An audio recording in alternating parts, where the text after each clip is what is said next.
already a saga in the form of Manuel Ugarte and Chelsea. I was up until the early hours this morning trying to work out exactly what was going on there, but it looks like Chelsea are out of the race, having seemingly been confident of signing the defensive midfielder. They agreed to meet his release clause at Sporting, but they're not willing to match what Paris Saint-Germain are offering in terms of wages. So it looks like their attentions may well now turn elsewhere. The likes of Moises Caicedo at Brighton and Romeo Lavia as well at Southampton. They're a talented teenage midfielder known to one of their recruitment chiefs, Joe Shields. So I think they're two players now that Chelsea are actively honing in on.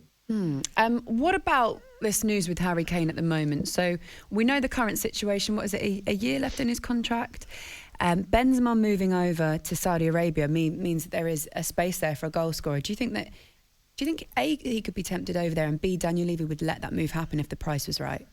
Well, they're two massive questions. I've been keeping an eye on this Real Madrid situation for a while because I was told a few weeks ago that Kane had been in Madrid earlier this year. Now, he was only playing golf, as I understand it, but you can put two and two together sometimes and maybe come up with a correct answer. But we know that Daniel Levy is adamant he won't sell to a Premier League rival this summer, so that counts out the likes of Manchester United and certainly Chelsea as well, where there is a connection with Pochettino.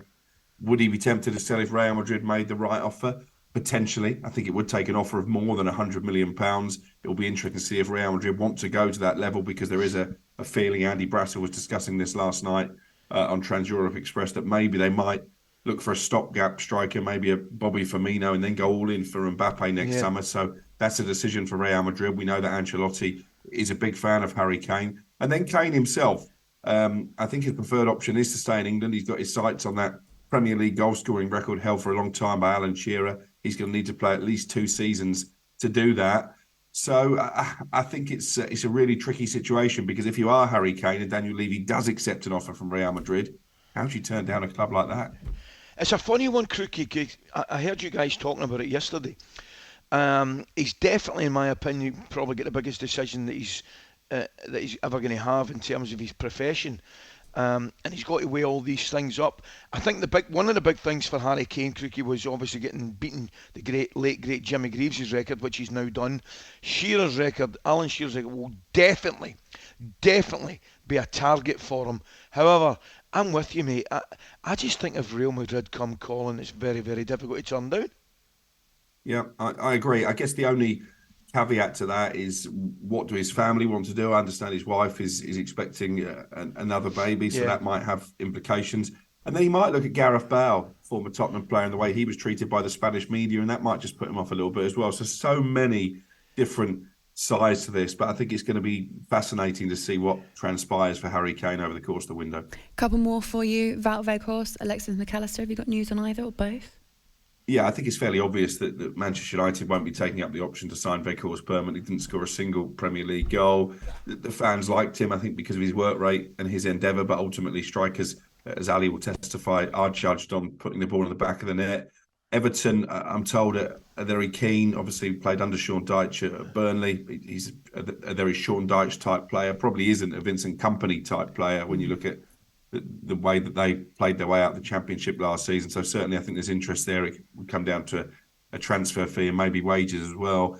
And I think we're getting closer to a decision for Alexis McAllister. It's pretty clear that his intention is to leave Brighton. He was in tears doing a lap of honour after their last home game of the season. Liverpool, very much in the box seat for that one. He's Jurgen Klopp's top target now, having missed out on Jude Bellingham as he looks to revamp midfield. And I would expect that to come to a head pretty early, actually. Once the window opens, we may even get more clarity between now and the end of the week. Cookie, tell me, a lot of talk, obviously, about Big Ange Postecoglou perhaps leaving Celtic and going to Spurs. I think he's done a terrific job. I think he handles himself exceptionally well. And one or two of the Spurs fans, perhaps registering, a little bit of a complaint about they don't think he's the right man for the job. However, I would say I'd be very confident he could do a good job, particularly when you look at what's happened at Spurs previously, whether it's Mourinho, whether it's Conte, boys like that. What can you tell us about the deal? Is it a possibility that he'll be there in the next couple of days?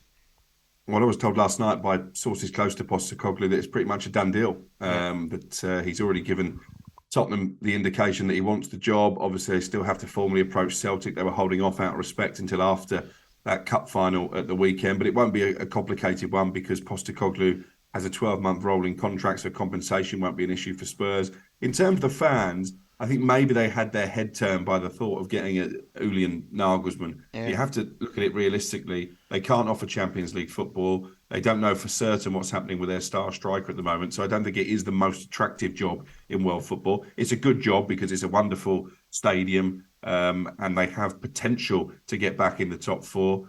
Maybe challenge for honours, but they've not done that for a while. I agree with you. I think Postecoglou, he plays an exciting brand of football, which is what Spurs want. He's a project manager, which is what they're looking for. Maybe he's a little bit older than some of the managers on their shortlist, but I think this could be quite a good move for Tottenham and certainly for Postecoglou because realistically, Ali, what more can he do at Celtic? Correct. Okay, Alex, thank you very much. Speak Thanks, to you pal. Have a soon. good day. Take care. Cheers. Alex Crook, our transfer guru. This is the time of the year out of the 2 times that he is most busiest. So I imagine he'll be on and off the network all of today and the next few weeks as well. You can head to talksport.com as well for all the latest rumours on our website. talkSPORT Breakfast with Laura Woods. Monday to Wednesday mornings 6 till 10. On AM, on DAB, via the talkSPORT app and on your smart speaker. talkSPORT.